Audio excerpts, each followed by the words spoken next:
L'Occident pense savoir ce qui est mieux pour nous, peuple africain. L'Occident pense que leurs problèmes ou nos problèmes, ils savent ce qui est mieux pour nous, pour les régler. Ils pensent qu'ils ont la solution pour nous, que nous, on ne peut pas réfléchir pour nous-mêmes. Et c'est dommage. J'ai été vraiment ravi de savoir que en Afrique, il y a encore des gens qui peuvent tenir tête à ces messieurs pour leur dire nos vérités africaines. Pour leur dire que ce que vous pensez de nous n'est pas toujours vrai. Qu'on peut réfléchir pour nous, qu'on peut trouver des solutions pour nous. Que vos solutions ne sont pas toujours nos solutions.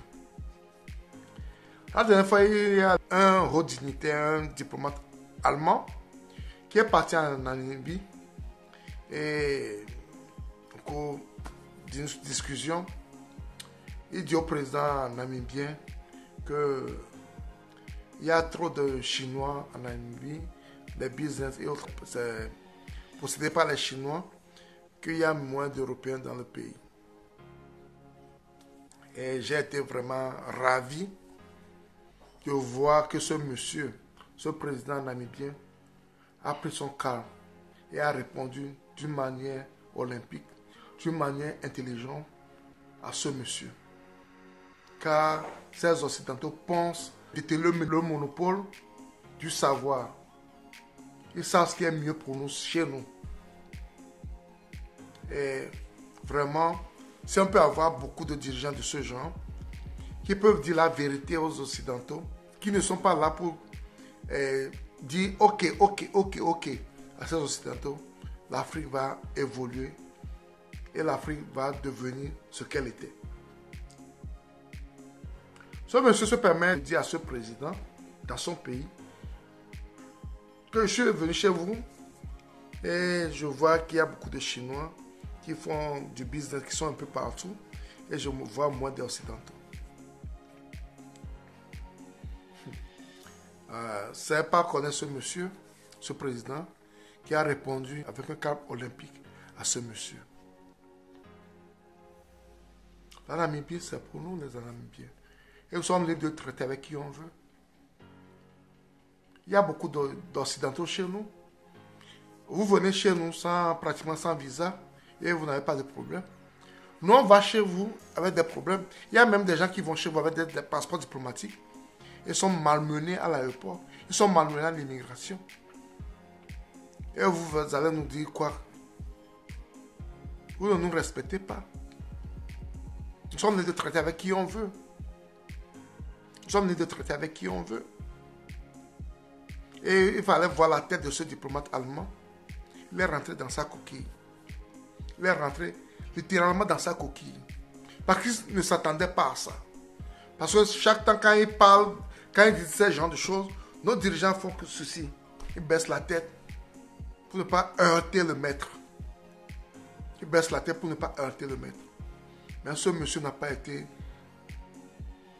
de ce genre de personne.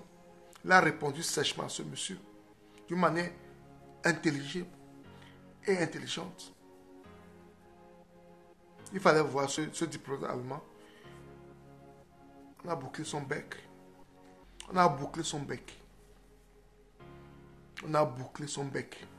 Et c'est ça qui est bien. Il faut que les Africains se réveillent. La dernière fois, j'ai suivi Patrick Talon, qui fustigeait également par rapport à un reportage de RFI.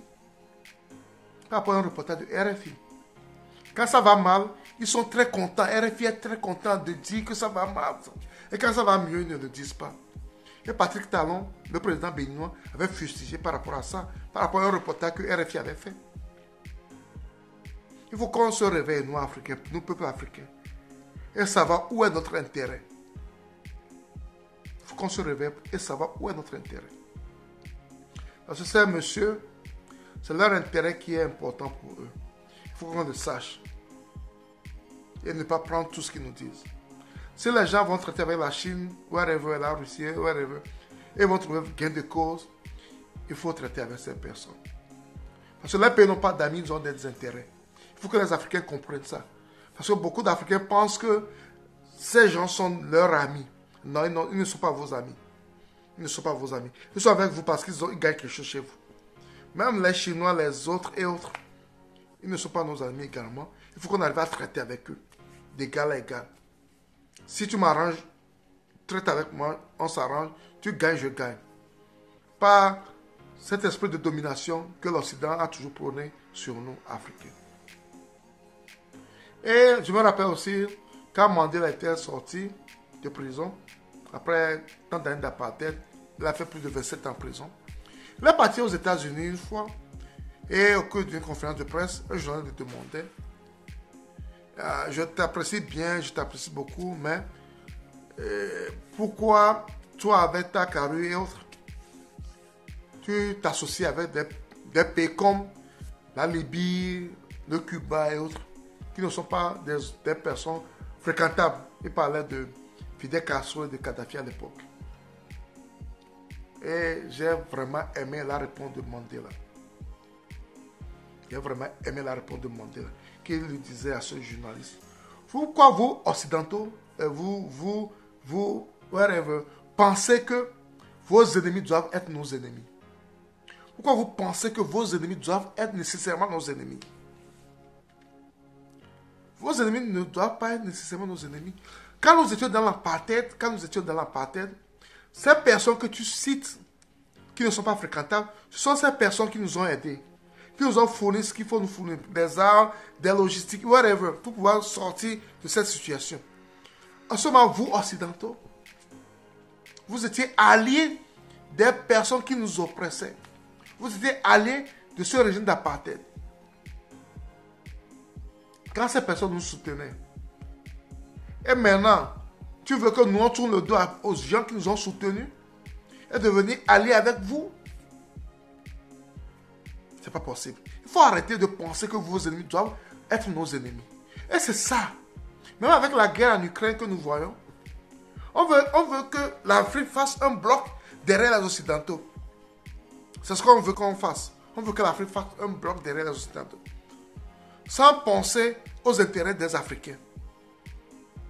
Si tu penses que faire le bloc derrière les Occidentaux t'arrange, fais-le. Mais si ça ne t'arrange pas, tu n'es pas obligé. Et il y a une pression tellement diplomatique sur les présidents africains, sur les peuples africains, pour dire, ok, ce pays est agresseur, ce pays est ceci, ce pays est cela.